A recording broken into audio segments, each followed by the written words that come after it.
Ito na, mainit na siya. Pinainit natin siya ng 3 minutes from the boiling point. So, I don't think I'd like to eat the juice, no?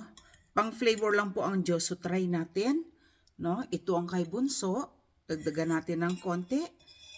Masarap po ito lagyan ng mayonnaise, no?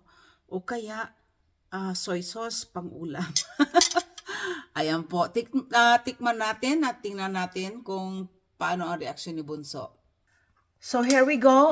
It's got nothing but the seasoning itself. So he's gonna try it. And of course with toast.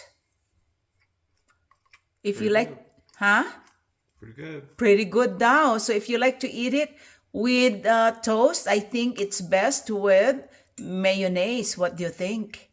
You wanna try? No. No? But you like that? Yeah. Yeah.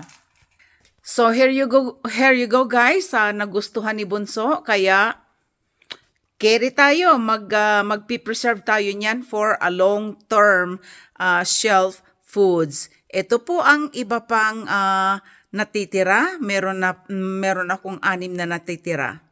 Ayan sila. So 2, 4, 5, 6. Ito naman ay ginamit ko sa pag-fitting kagabi sa ating canner.